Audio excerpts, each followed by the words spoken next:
Okay, so this is the first tutorial I'm going to do on the skull. Just going to do a couple of tutorials because there's quite a lot to talk about.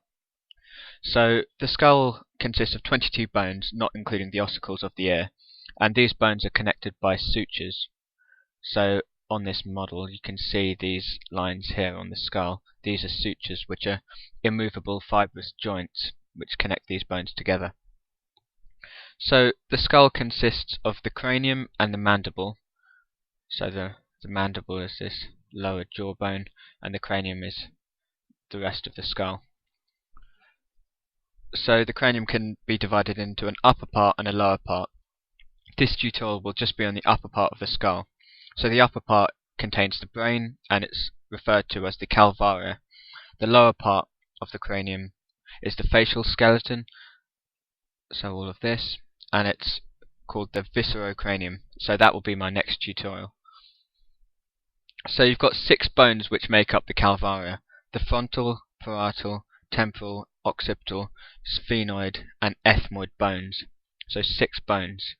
So the frontal bone here, you can just about see the greater wing of the sphenoid here. Not just about, you can see the greater wing of the sphenoid here, but the rest of it's I'll show you in a bit. The parietal bone is this large bone, well, it's 2 bones. You've got 2 parietal bones on either side, which make up a lot of the side of the skull, and you've got 2 temporal bones on either side, and then the occipital bone. You can see the ethmoid bone making up the medial wall of the orbit on both sides. So those are the 6 bones that make up the Calvaria. First I'm going to talk about the frontal bone. So you can see this big bone here is the frontal bone, and it's separated from the parietal bone by this suture. So this is the frontal bone, all of this, and it makes up the upper margins of the orbit, laterally and medially. So just some things to point out. You can see these ridges here just above the orbit. Not so clear, but you can make them out. These arches here are called the superciliary arches, and they're more prominent in males than females. And this angle here is quite good because you can see this little depression where the superciliary arches meet. This is called the glabella. So that's the frontal bone. Next I'm just going to talk about the parietal bone, and you've got 2 parietal bones. So you've got 2 parietal bones and 2 temporal bones. The rest are single bones. So the occipital, frontal, sphenoid and ethmoid are single bones. Parietal bones are paired, and temporal bones are paired on either side. So this big parietal bone makes up a lot of the lateral wall of the skull.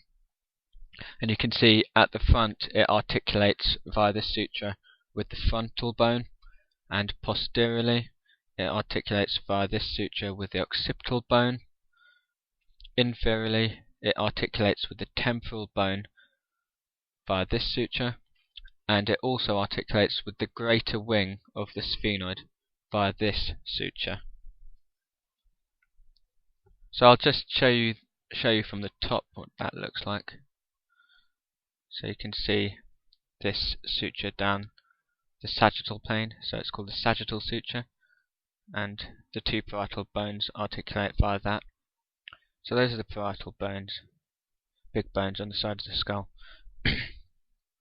So the next bone I'm going to talk about are the temporal bones, which, as I showed you before and explained, are on both sides. So the temporal bones, this bone here. And there's quite a few things to point out on the temporal bones. You've got a squamous part, which makes up part of the lateral wall of the skull, and you've got a petrous part, which you can see inferiorly, and I'll show you that in a second. So the squamous part is just this flat bit. Squamous just means flat. You've got squamous cells, which are squashed flat cells. So this squamous part is the large flat bit, which forms the lateral wall of the cranium. And this articulates anteriorly with the greater wing of the sphenoid, and posteriorly with the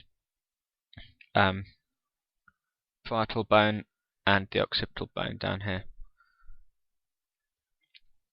So just here you can see this process, which is called the mastoid process, and this is quite important because a few muscles attach here. Most notably the sternocleidomastoid has an attachment there. Just show you that. So you can see this big sternocleidomastoid attaches there, and you've got this muscle here, digastric muscle, and a couple others. So that's the mastoid process, and if you look from the back, you can see this little notch here, which is the mastoid notch. Also, you've got this process sticking out here, which is called the zygomatic process of the temporal bone, because this is the zygomatic bone and it sticks out towards that. Then you've got this hole here, which is the external acoustic meatus. This little hole there.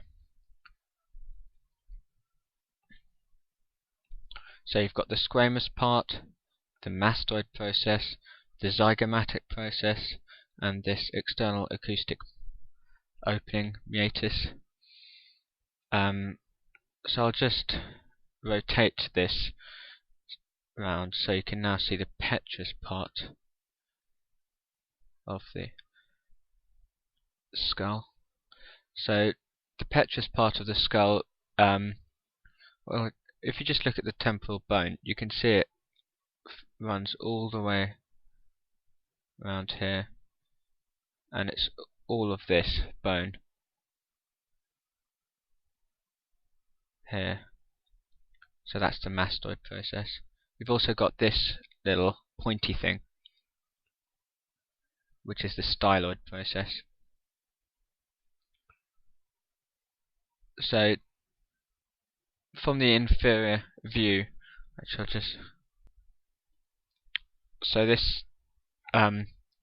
this inferior view, this is the petrous part of the temporal bone, and this houses the inner and middle ear. So just have a look at that rotating around. You can see exactly how the temporal bone works. So all this base of the temporal bone on the inferior aspect is the petrous part. The next bone I'm going to talk about is the sphenoid, and this bone confused me quite a bit when I was learning about it.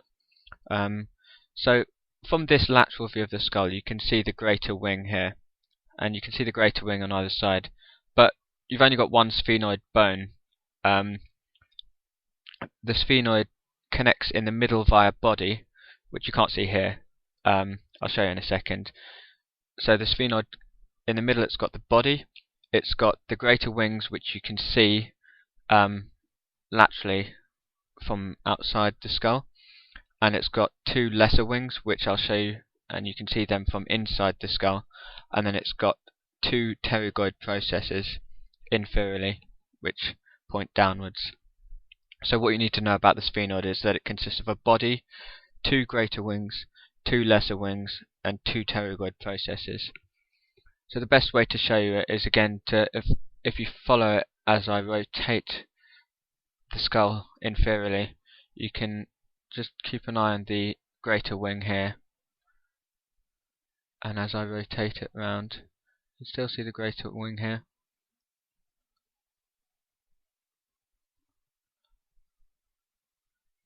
So greater wing, rotating it round, and you can see this pointing downwards.